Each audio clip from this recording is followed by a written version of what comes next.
Okay, I'm going to get going, everybody. I try to start and end on time, and I know there are a lot of new friends here. The work that we've done together over the last few months has reached a lot of people. So first of all, let me start by saying this was a very good week for Democrats. This was a very good week for democracy. This was a really bad week for MAGA, for Donald Trump, for Vladimir Putin, and for autocrats all around the world. The stakes of this election, as we all knew, were unbelievably high. We've struck a blow, another blow to MAGA. This is MAGA's third consecutive election where it has underperformed. It's my belief that we've learned is that MAGA just can't commandeer a functioning governing majority in the United States. It's too crazy and extreme in so many ways that there's a strong and anti-MAGA majority that developed in America in 2018 and 2020 and saved the country by kicking the Republicans out of the House and the Senate and the presidency. And that anti-MAGA majority showed up again in this election and heroically, once again, prevented, despite all odds, right? High inflation, midterm dynamics, the Putin and Saudi Arabia intervening in our election a few weeks before by raising gas prices, all these things, despite it all, the American people really came through. And the heroes of this story is all of you, frankly. I mean, all of you and the work that you did. And this was a bottom-up victory for the Democratic Party. And it was for me, part of what gave me the conviction and strength to stay with my narrative and my story about my belief that this was going to be a better election for us than people understood, was I did a lot of grassroots briefings around the country with people, small groups, 10 people, large groups, 300 or 400 people. And in every one of those briefings I did, I could feel the energy, the love of country, the passion, the fight in everybody. I could feel it. And I just made me believe that what was underneath all of this was stronger than what the media understood. And it's part of what bucked me up, frankly, and inspired me to stay with it, is that it was all of you and your desire to make sure that tomorrow was better than yesterday and all the things that we all care about. And so, I'm a little emotional right now. I'm going to admit, I don't know what happened, just a wave of relief, joy, has sort of washed over me as I was getting ready to come on today, sort of the wrong time. And so let me just try to bang through a few things here, and then let's open it up for questions. And I just want to say thank you to all of you. I mean, I just can't tell you how energized and inspired I've been by all of you and the people I've encountered in this journey, the many tens of thousands of new followers that I have. Thanks for being along with the ride. Thanks for inspiring me. Thanks for, being my cup of coffee every day. We did a lot of good this week, everybody. And so thank you. I'm going to get to the questions at the end, Alex, if you don't mind. And so let me, I don't have any slides. I usually have slides and data.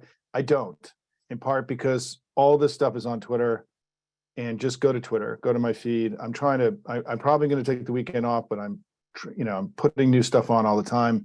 So let me go through sort of the 5 big takeaways I have right now. I think the reason why the media, got things wrong, and in this election, and why the conventional wisdom got things wrong, was that I think that in the spring, there was just sort of this collective belief that there was going to be a red wave. And a lot of prominent people committed to the red wave narrative in the spring. Part of the reason I think that happened was that there wasn't as much polling as there usually is in this election, because the Republicans had so many contested and late primaries. And so we weren't getting a ton of state polling the way we normally do. And so what settled in the spring was this idea that high inflation, low Biden approval, midterm dynamics, red wave. And for those of you who follow the work of NDN and my work, a year ago, I wrote a piece after having had a long podcast with Joe Trippi And I argued then that where we talked about this, and it helped me crystallize my thinking, because at that point we had begun to see that Joe Biden's approval rating and what's called a congressional generic were starting to decouple, what everybody called the decoupling. This became a phrase that was used during the election. And it was a mystery to me. I mean, even a year ago, this was because his approval rating started really dropping in the fall, right, of last year.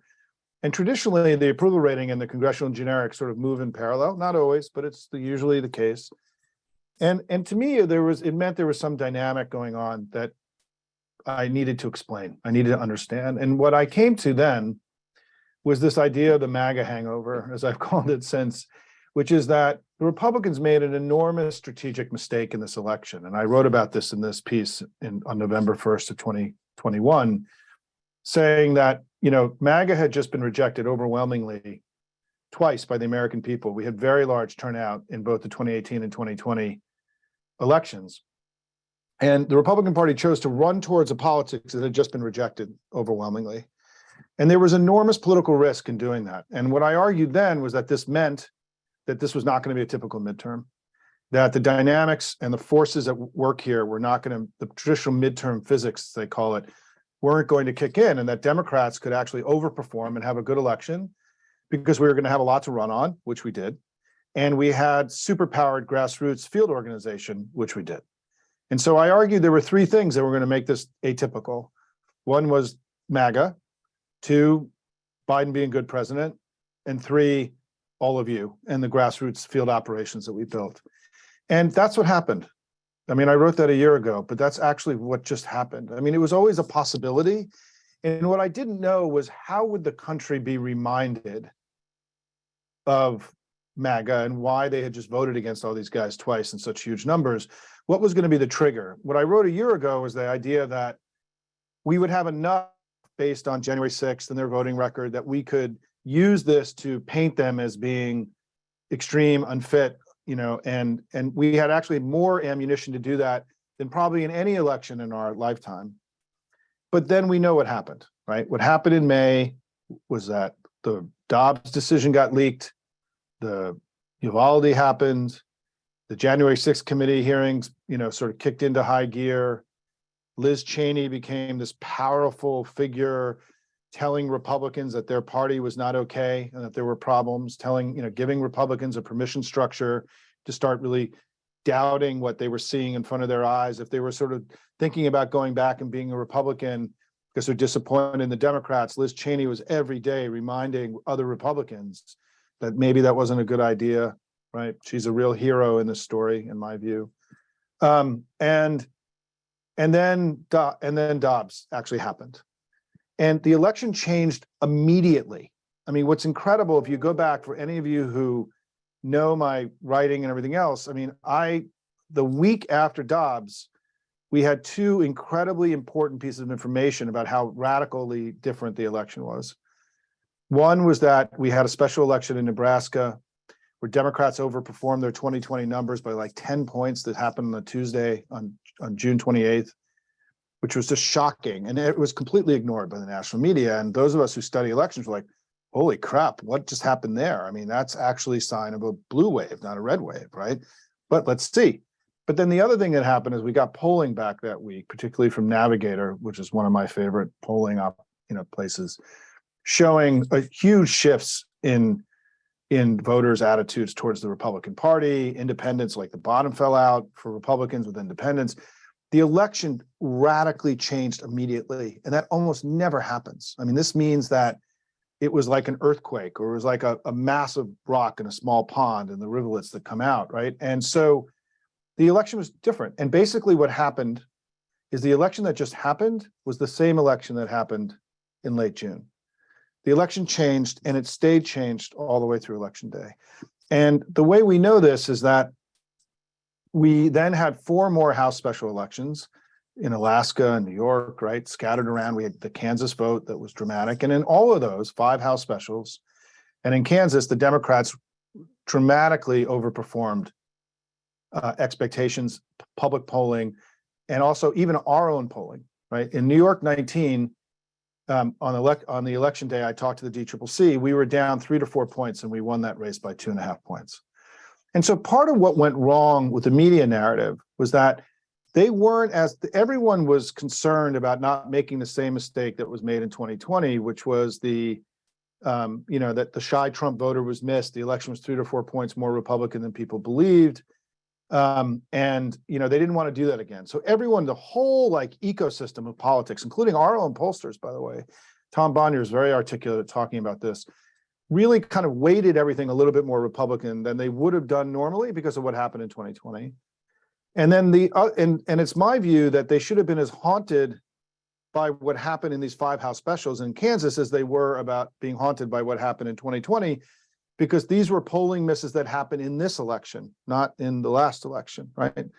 And so those 5 House specials come, Kansas comes, pretty dramatic stuff. And then Tom Bonnier, my dear buddy, my bestie, as I call him, starts documenting that voter registration is spiking towards the Democrats, particularly with women and young women in particular.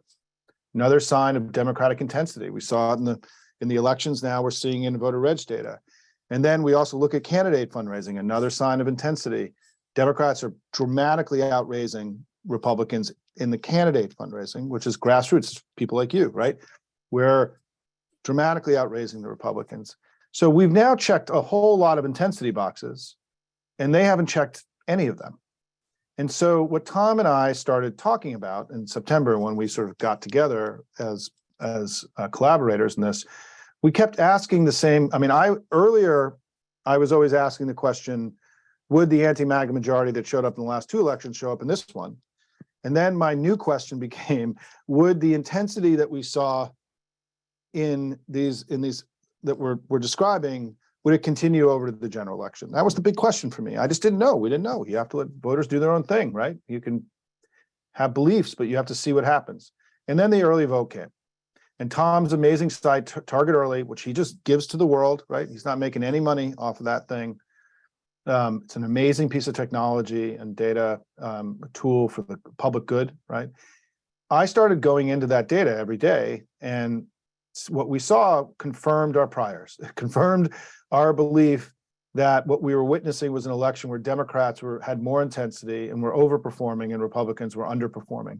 What happened in the early vote was that it ended up being about 4 percentage points more Democrat than 2020, which there's no one in our party that could have ever imagined that. And what I kept saying over the last few weeks is that this is at the upper end of what's possible for us. I mean, it's just unbelievable that in an election where more people were voting than in 2018, which was the highest midterm turnout election in 100 years, we're having more people vote, and they're 4% more Democratic on average in every state.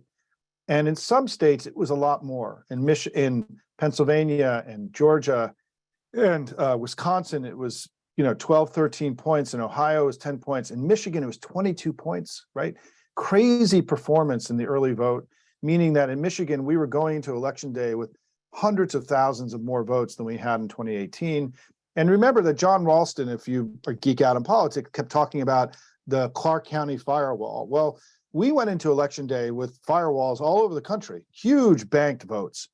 And this happened because we had more intensity than they did. The Republicans, I think part of what happened with Roe is that even for Republican voters, this was a bridge too far. We saw that in Kansas. And I think it depressed the 20% of Republicans who are not MAGA were then looking at this party going, man, I'm just not there. Like, I don't want to be with these guys. I don't want to vote for Crazy Oz, right? And so it depressed the Republican brand. And so that was what we were seeing, right? And that's what we started seeing in the early vote. The reason why nobody wrote about this and picked it up, I think, is because probably a month ago or so, and I don't know the exact date, when the Russians and the Saudis raised energy prices for the whole world, and they went up here a little bit, it kind of changed the election, I think, a little bit. I think the Republicans got a couple points. I also think that in a lot of the states, like in Pennsylvania and Ohio, where the Republican candidates were closer to 40 than to 45, they got up to 45, 46, which is where they were always going to be, but it showed movement and what's the term? Tightening, which is this ridiculous concept in politics we can talk about, but the race was tightening, right? I mean, to go from 60 to 45, is not tightening, right? It's just you're losing by a lot less than you were before. And what happened was the Republicans saw this movement in their polls, and then this flood of Republican polls into the national averages and into the state averages which was a campaign clearly designed to game the averages to help reinforce and create this narrative of red wave, I think was really effective at basically pushing the entire Washington commentariat into this place where the red wave had reemerged, which is what they wanted anyway, because they had already told everybody there was a red wave, and they kind of looked silly when there was no red wave, right? And so the red wave comes in the minds of Washington, not on the ground in the American people. And what we kept saying, what Tom and I kept saying is the red wave may be coming, but it's not here yet. I mean, that's going to be my slogan for this election. And we said this every day. And as all of you know, we were mocked and, by many people. Nate Silver went after me unbelievably last week on his podcast last Thursday. And for us selling garbage, right? And so what I think would happen is that once you bought into the red wave, then data that didn't confirm red wave became dismissed. And so there was enough, red wave, look at the polling averages. They're dropping for Democrats. Oh, look at that one national poll that shows things moving 4 points. See, red wave, right? Meanwhile, what Tom and I were seeing was all this early vote data showing Democrats kicking ass all over the country, right? In part because all of you went to work and got people to vote early. And it showed Republicans struggling with turnout, as they did in the 5 House specials and as they did in Kansas, right? And we're like, wow. I mean, this dynamic we saw earlier has now actually carried over to the general election, and it's happened in the election. This is now happening. It's not a question of whether it would happen. It has happened. And then the question became, would it carry over to election day, right? And this was the big unknown, because you just have no idea. And in the last 2 elections, there wasn't that much of a change from the early vote to the general election. It was only a couple points. And so we were pretty confident that we were going to do well on election day, better than we thought. We never said we were going to win. We always said what we're witnessing is a close competitive election, which was, again, anti-red wave. And I think that the red wave narrative, let me go back to this for a second. I think what the red wave narrative did, it did a series of things. It ignored the early vote, which didn't confirm the red wave narrative. It came to a ridiculous place where women didn't care about abortion and Dobbs any longer, which was just an absurd. I really actually think this was a creation of white men that were just so wildly out of touch with everything that had been happening in the election. It almost is the biggest absurdity of what happened in the political media commentary, right?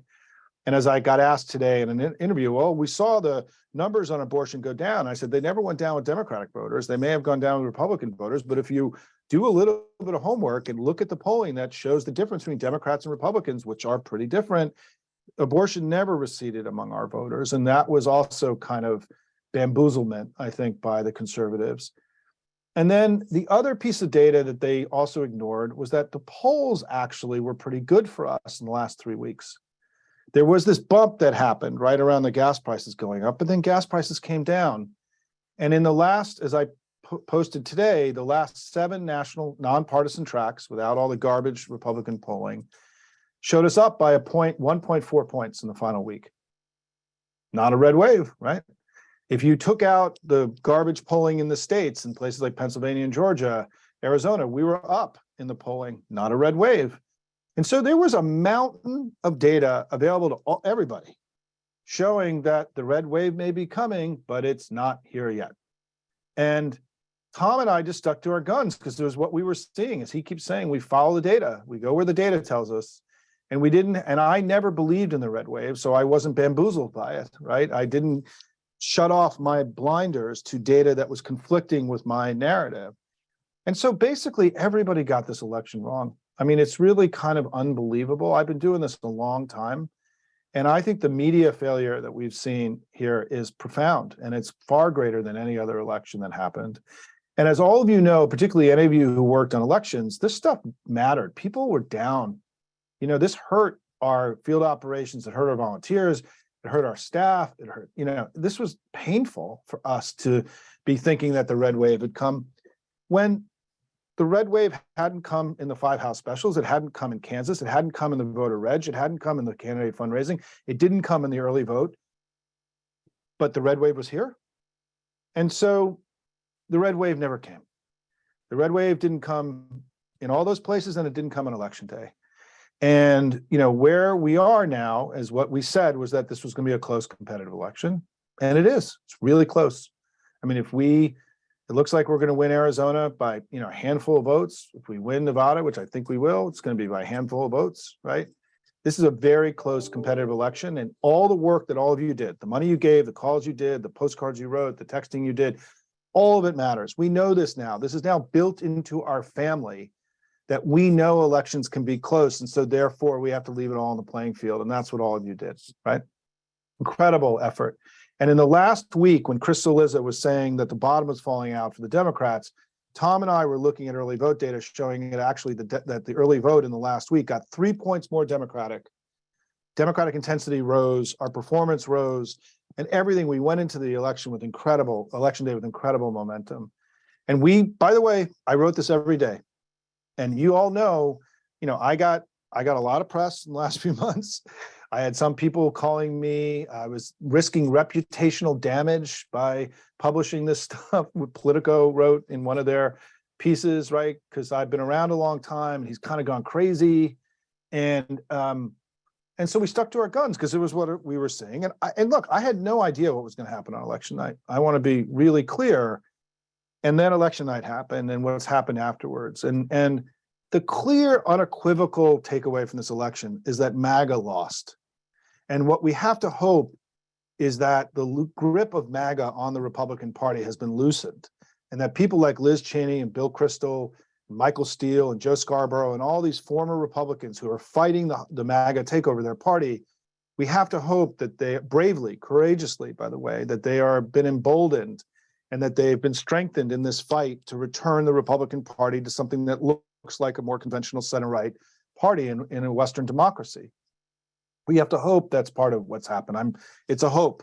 It's not a done deal. But I also want to say that all of you to recognize that the work that Liz Cheney and Bill Kristol and Michael Steele and all these folks did started then showing up in the states. And you saw 150 Republicans endorse Gretchen Whitmer, and you saw a huge number of Republicans endorse Josh Shapiro, and it happened in Nevada, and it happened in Arizona, it happened in Texas. And this anti-Trump movement inside the anti-MAGA movement inside the Republican Party, there were permission structures being created for more and more people to join it. And one of the things I hope that we think about is that we need to create some kind of more formal alliance between Liz Cheney and the Never Trumpers and us, because we need to keep this alliance together to defeat MAGA again in 2024, with the hope that when we finally defeat MAGA again, that we will have, ended MAGA's terrible and dark reign in American politics, for then the Republican Party to go through a period of transformation and improvement and modernization and all the things that we needed to do for us to be a good country, right? And it's not about Democrat, Republican. We need two healthy, modern, constructive parties. We've only have one. And we need our brother, the other party, to become healthy again. And I just want to say that one of the most inspiring, somebody who's been in this business a long time, the courage that these Republicans like Liz Cheney and Bill Kristol have shown has been inspiring and awesome. And they all deserve unbelievable amounts of praise and credit for what they've done. I can't even imagine having to do what they do inside the Democratic Party if my party went crazy one day, which it hasn't, right? We're still smart, sane, sober, good party, right? And so I throw that out. Another key point here is that it could be that the biggest story of the election, I'm going on a long time, but thank you for letting me, babble here. I'll be done in a minute. We'll get to questions. Another key takeaway I have is what happened in Michigan is maybe the biggest story of the whole election. We had a ballot initiative on abortion there. There was massive turnout. Gretchen Whitmer won by 11 points. We won every statewide office. And we flipped the House and Senate there.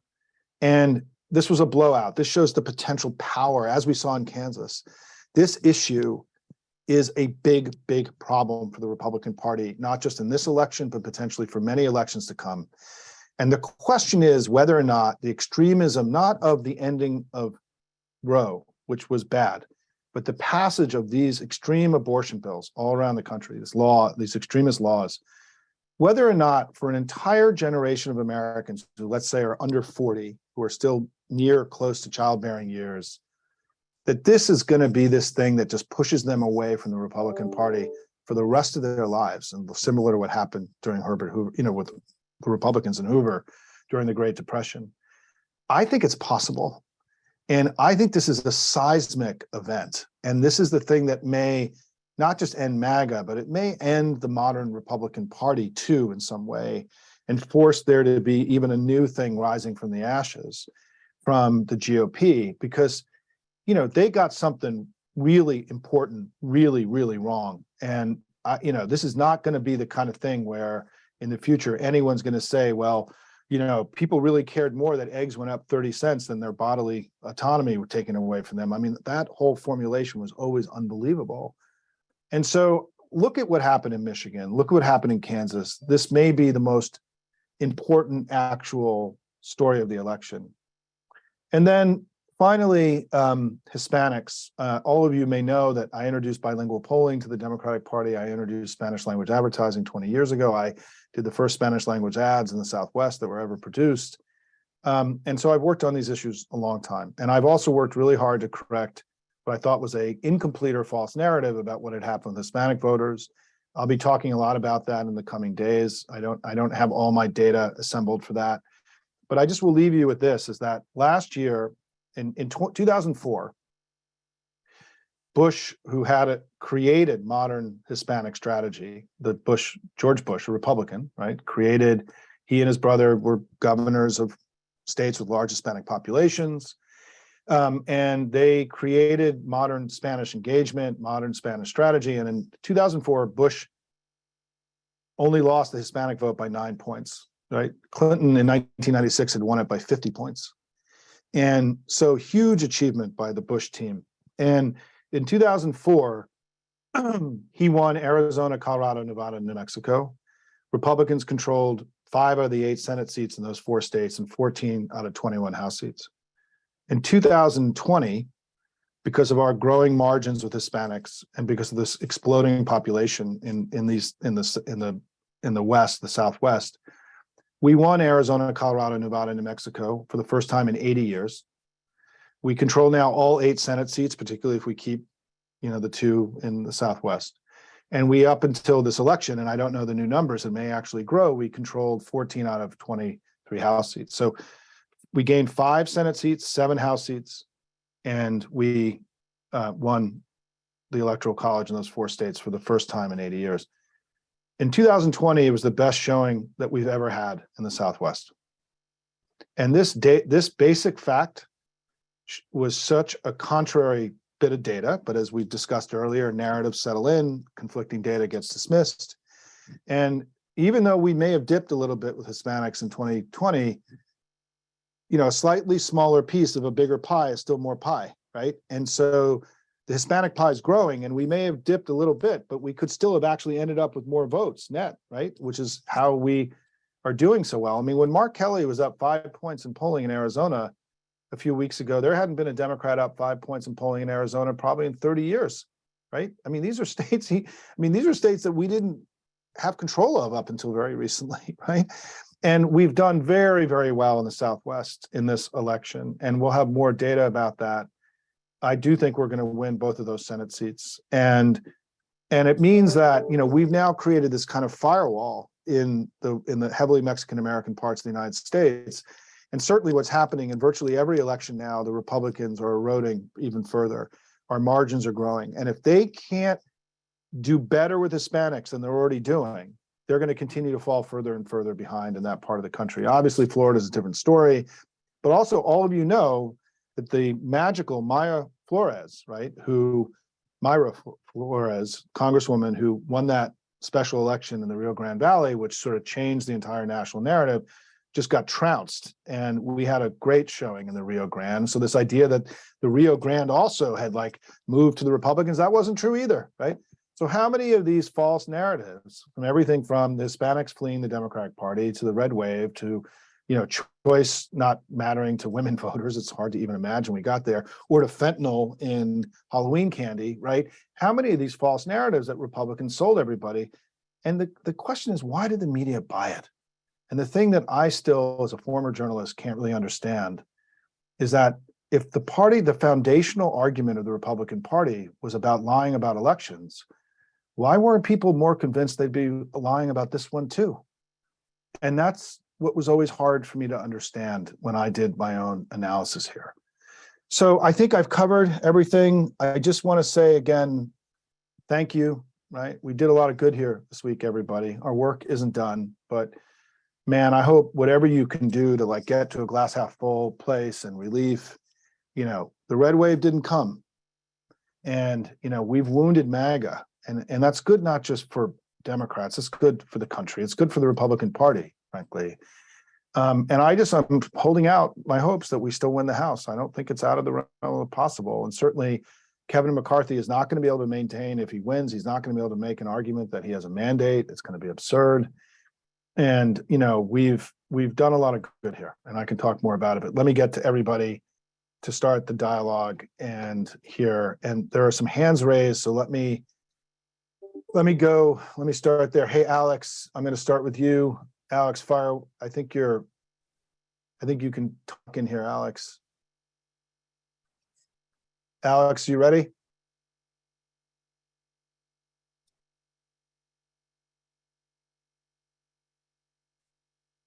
Okay. I may not. Okay, I'm going to go to Morley. I'm going to go to Morley next. Can you hear me at all? Is that Alex? Yes. Hey, Alex, fire away. Simon, first of all, congratulations. I think you were right about the big issues. I think you gave a lot of us extra confidence going into the election day, and you deserve praise for your analysis. So let me just make clear that's my fundamental statement. Thank you, Alex.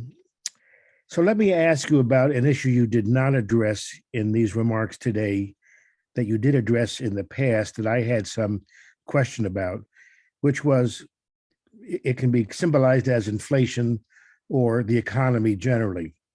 Yeah. And you've made such a tremendous contribution by talking about the benefits of Democratic leadership for the nation's economy over the last 25 or 40 years. But you seem to shy away from the inflation issue and the economy in this election, because as I understood it, you didn't feel it was as important to our base as it may have been to their base. Well, can I address that? Because it's actually the perfect first question, because you're right. I left it out of my remarks, but I talked about so much. So let me get to it. Yeah. One other thing to ask you to address it. So while I share your sense of relief, nonetheless, and I think some of that problems with the House are due to New York redistricting problems and errors that the Dems made. Nonetheless, there is an ongoing long-term question about the Democratic Party's constituency in terms of working class Democrats.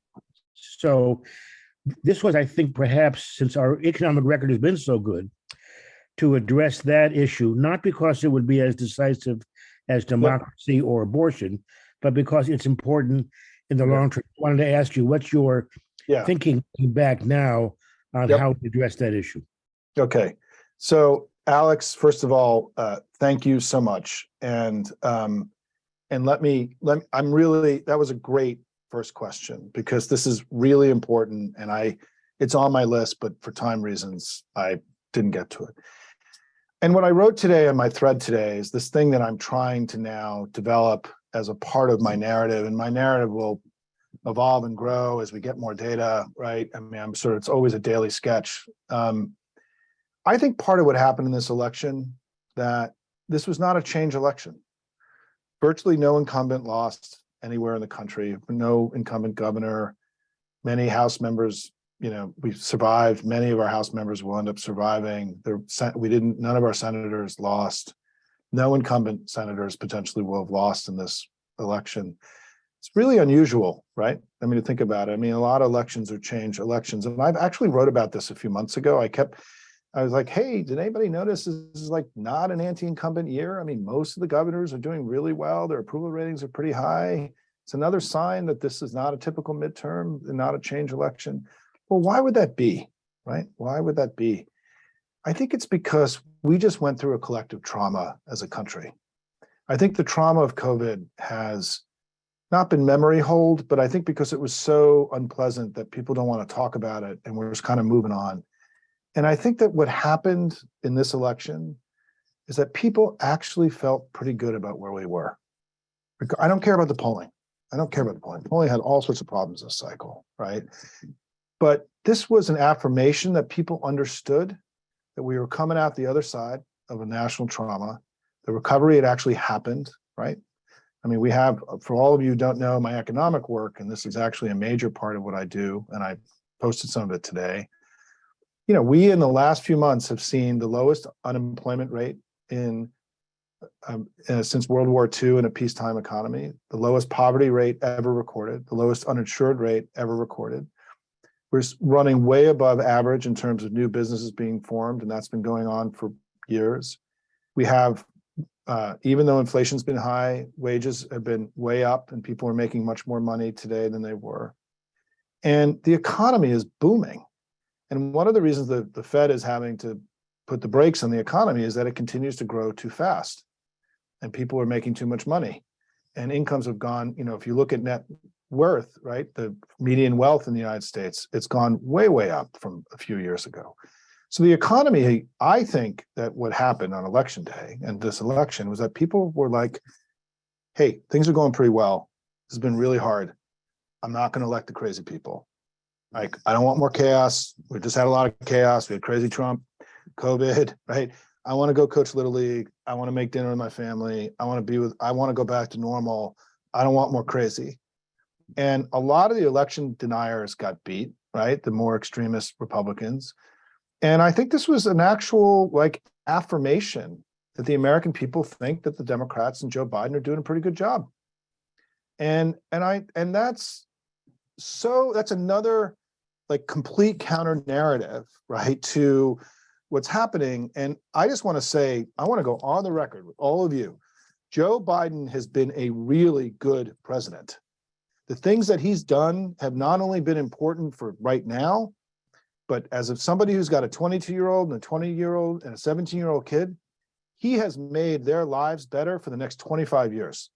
And the CHIPS bill and the infrastructure bill and the climate bill, these were historic achievements in the United States. And he set this country up to win the economic battles of the future, to be the global leaders in defeating climate change, to help people both skilled and unskilled, right? I mean, Joe Biden always talks about that many of the jobs that are going to be created in the infrastructure bill are going to be people with associate's degrees and not even that in some cases, right? Who've gone through apprenticeship programs and don't have to have a 4-year college education. I mean, 2/3 of Americans don't have a 4-year college education, right? And so despite it all, despite COVID and insurrection, a crazy Republican Party, right? Supply chain disruptions, the Russians invade in a complete lunacy, invading Ukraine, the spiking global inflation caused by Russia. Despite all of that, Joe Biden has been a really good president. And I think that's one of the reasons why we did better than we expected, because regardless of what people are telling pollsters, the fact this was not a change election, they didn't throw the bums out, meant that they were pretty okay with us. And that wouldn't have been the case, I think, if Joe Biden particularly didn't close really strong in the last few months and all the things that he did, everything from the student loan debt relief to the bills that we discussed. And then I want to say one other thing about Joe Biden. And I don't know if he's going to run again. If he does, I'll support him. It's up to him. But I want to say two things about this. One is, I think his great legacy, he's going to have two legacies now. He's going to be the guy that rallied the country to defeat MAGA, I hope, right? But the second thing is that the climate bill is going to be one of the most historic pieces of legislation in the history of this country. We now have hit a tipping point on climate where we have now mobilized enough capital and government action that our ability to invest in new technologies to help the chances of us heading off a total disaster has increased dramatically in recent months because of Joe Biden and his perseverance and his legislative acumen. And I just think that we have to be far more proud of our president and our party and our country than we are. And I'm deeply concerned about the just flood of negative sentiment in our politics. And one of the things I hope all of you who followed my Twitter feed the last few months, I want to challenge all of you. We Democrats, we are at our best when we're optimists, when we believe tomorrow is going to be better than today. We've allowed too much negative sentiment to come into our family and to our discourse and to our politics. We're a great country. We have a really good president.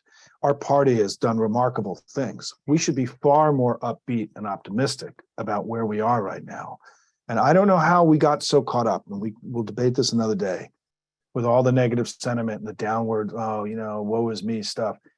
Look, we don't have the luxury of being woe is me. Well, the stakes of these elections are too high. There's no woe is me coming out of Ukraine every day, right? They've got this battle in front of them. They go to work every day. They get it done. We got to do the same thing. We got to get the grumpies off. As I said on the Midas Touch the other day, I've never seen the level of pessimism and grumpiness I've seen in the family. That's got to end today. We got to end that today, right? We're a good party. We have a good president. This is an amazing country. We do great things. We are the envy of the world, right? I'd rather be us than them. Whatever your analogy is on all this stuff, it really matters. And then finally, long answer to your question, is that I do think that one of the great projects, and I'll be writing about this in the coming weeks, of the family is that we have to win the economic argument with the Republicans. They beat us by 10, 12 points in the economy in this election. The last three Republicans brought recessions and spiraling deficits. The last three Republican presidents arguably have the worst economic track record of any series of presidents in American history over any extended period of time. Meanwhile, our three presidents have created massive growth, exploding economies, rising wages, poverty down, all that stuff. We have to learn how to establish that fundamental contrast between us continually making things better for people and them continually making things worse. I don't know why this has been so hard for us. I don't think it's an easy thing, an explanation, but this has to become far more of a priority for us in the coming years than it has been. And I have my own theory about it. Everyone's got their own theory. I don't think there's one answer to this, but this really matters. And I'll end this section, and I know this is where you're going, Alex, in my economic analysis. Since 1989, there have been 46 million jobs created in America. 44 million of those have been created under Democratic presidents. That is a basic statistic that should be on the front door of every Democratic house in the country. We have to learn together how to win this economic argument. But to do that, we actually have to be proud of our party and proud of our president. These are connected, these things. And so, Alex, great question. There are so many hands up. I may have to do another one of these next week to try to, let me just scan some of the written questions. Yeah, I'm not going to address Florida. Florida's an outlier, right? Can we do a debrief on Texas? I don't know. I'll try. I'll try about Texas. All of you know that I'm like the Beto's biggest fanboy in the whole world. And Melissa says, don't discount Ukraine. Zelensky standing to Putin was usually inspiring. I think there's something to that, Melissa. I think you're not wrong about that.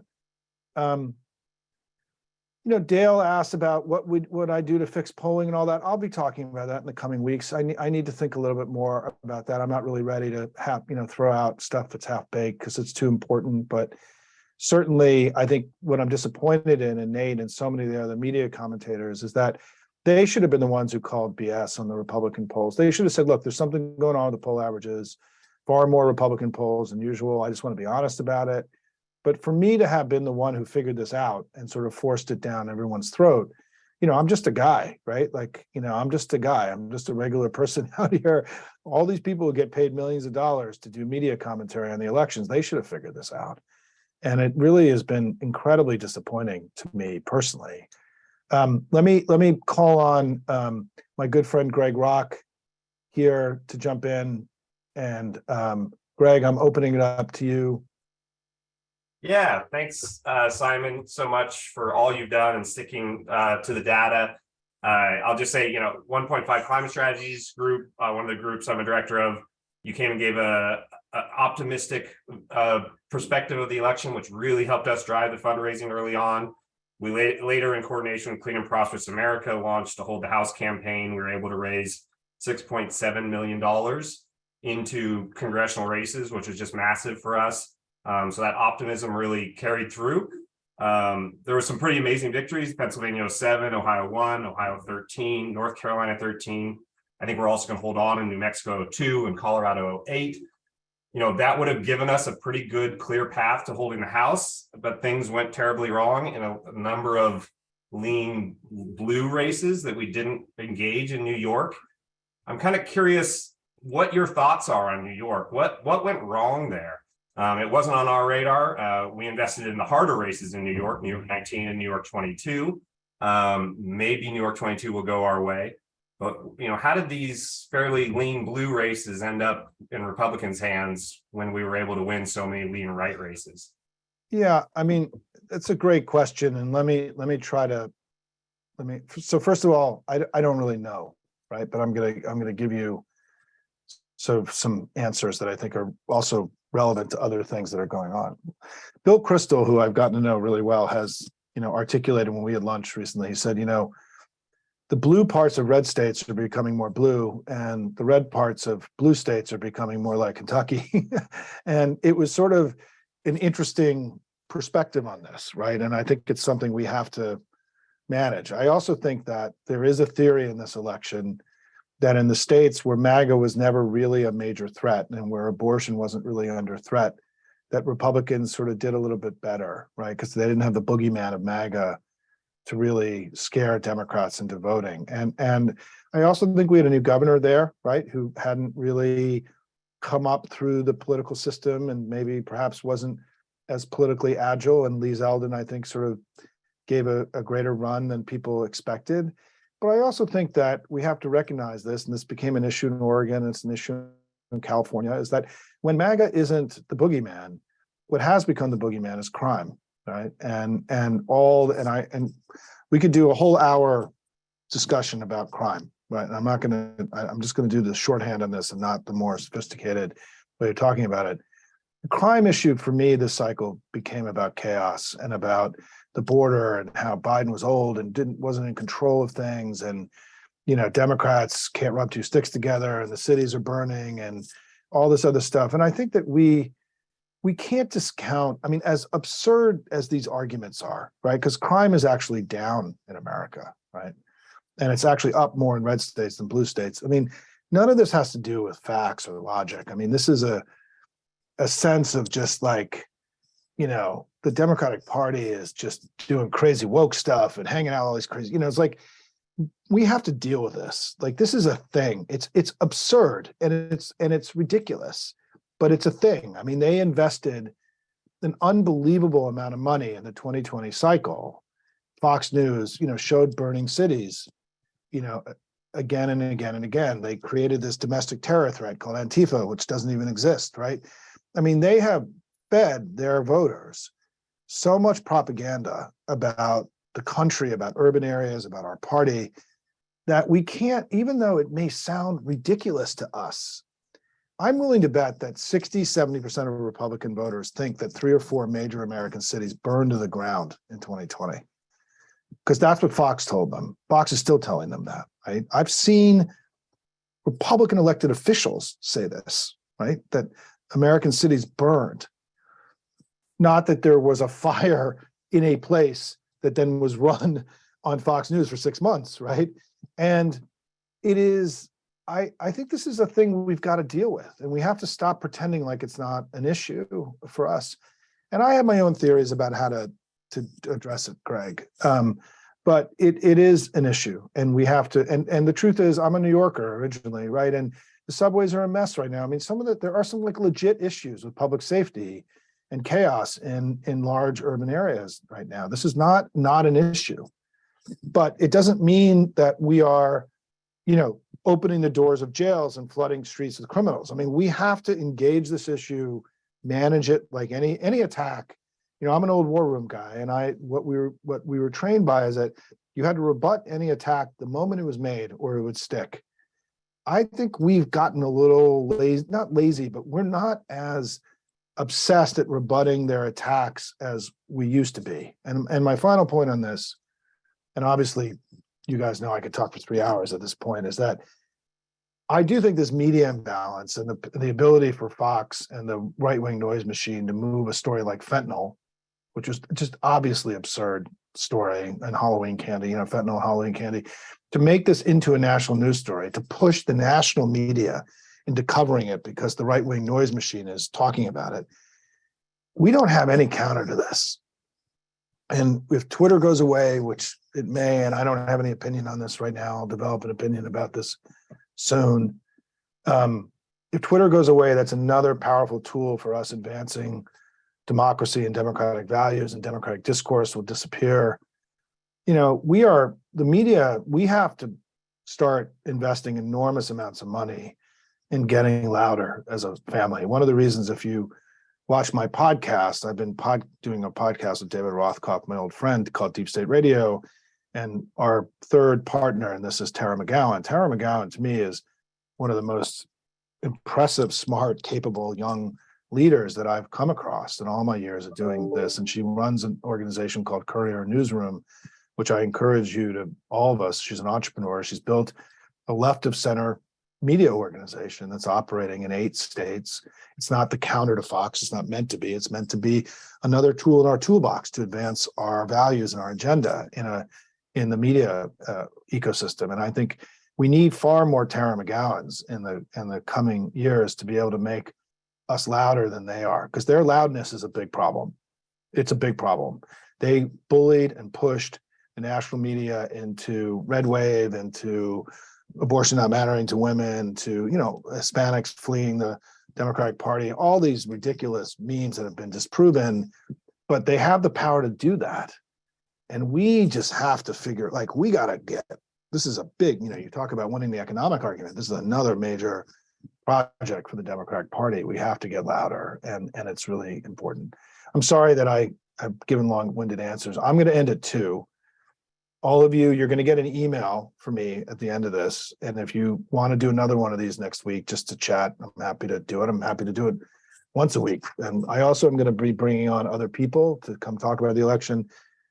I've also am doing Deep State Radio every week. It's a wonderful podcast. And also on my Twitter feed, I've done 6 or 7 interviews, podcasts in the last few days, which you can listen to. I'm going to be on Joy Reid tonight. I don't know exactly what time. That's tonight at 7. She's in the 7 o'clock hour. And obviously, I'm going to continue to being loud, as I've been over the last few months, going forward. Let me see if I can get to another question or two. I'm going to go back to the Q&A, the written Q&A. And Larry Harrington, I'm not going to answer the question about the South because there's no simple, easy answer there. Yeah, let me just say that let me end by just talking about the House and the elections. There's a lot of questions about what's going to happen in the House. I just think this election is almost like a miracle. It's almost a miracle, right? I mean, I hoped this was going to happen. I didn't know if it was going to happen, but I want to go through a couple stats again, right? Because I think the flipping of the Pennsylvania House, the flipping of the Michigan House and Senate are so significant, because what happened in the redistricting in 2010, we lost the redistricting terribly. And Republicans created in North Carolina, Michigan, Wisconsin, and Pennsylvania what I call laboratories of authoritarianism, which is that they redistricted such ridiculous majorities that even of us winning 55 or 60% of the vote, we couldn't get a majority in the legislature. And in Wisconsin, let me give you an incredible statistic. We won 51% of the statewide vote in the state legislative races in Wisconsin, and we got 30% of the seats. I mean, that's not a democracy, right? I mean, that's not a democracy. It's not really a democracy if Democrats win more votes in 7 out of 8 national elections and Republicans get to appoint 6 out of the 9 Supreme Court justices, right? That's also on the edge of what is even possible in a democracy, right? It's so counter to the national will that it's almost shocking, right? And so the breaking of the hold of the Pennsylvania House and the two chambers in Michigan means that the shenanigans that they may try to pull off with the electors next time gets much harder. This was a massive, unbelievably important victory for democracy. The two states that we still have to flip, who have similarly illiberal, anti-democratic forces. I mean, in North Carolina, when Roy Cooper won, in the special session that happened before he became governor, they voted and passed with the outgoing governor a series of bills to basically strip the governor of power. So the Democrats win the governorship, and then the Republicans, after the election, strip the governor of power in order to let him not be able to do anything. It was just outrageously illiberal in its core.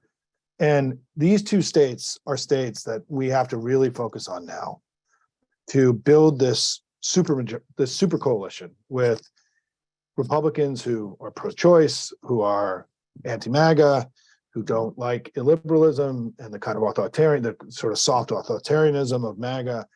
We got to build that coalition in 2024, and not just win for the presidential election in those two states, but we have to flip the chambers there to break the hold of sort of, MAGA came to those states 10 years ago, right? And Trump followed, frankly, the MAGA, that sort of the poison and the virus that infected. I mean, any of you from North Carolina know that, the North Carolina Republicans in the legislature are among the biggest extremists in the country. And so we have to liberate, as we just liberated Pennsylvania and Michigan from the hold of these illiberal MAGA legislatures. We've got to do this in North Carolina and in Wisconsin too. It's really important in the coming years because those legislatures exported a lot of this stuff to other places, right? And they created a permission structure for illiberalism that has followed. I mean, the Republican Party, look, there's no question. I'll just end with this. I'm going to make this final point. There's no question that in the core of the Republican understanding of the world is they have to cheat because and screw with the rules and work the refs and all this stuff because they can't win outright, right? Because we're the majority party in the country. We've won more votes out of 7 out of the 8 last national elections. No other American political party has done that in American history. It's the best run of a American political party in the popular vote in the history of the country, by the way. I mean, people don't really know that. Two of those elections we didn't win, right? But that's part of the reason why. But, we're doing, listen, you're part of a party that has done a lot of good now over a long period of time, right? I would argue that the world that we built after World War II was the most significant achievement by a group of political actors in all of human history.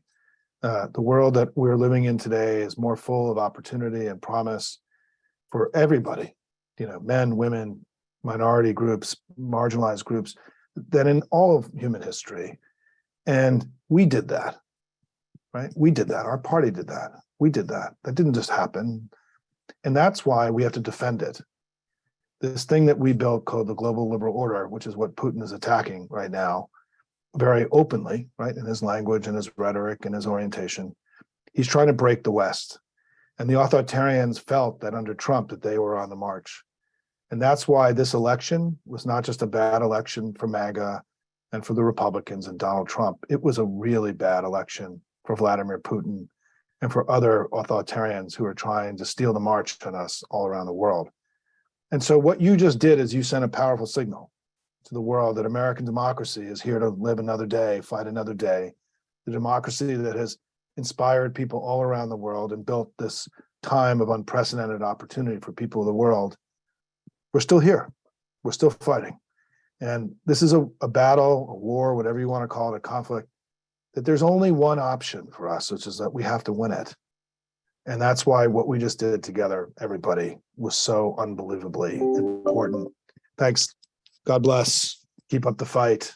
And remember, the red wave may be coming, but it's not here yet. Take care, everybody.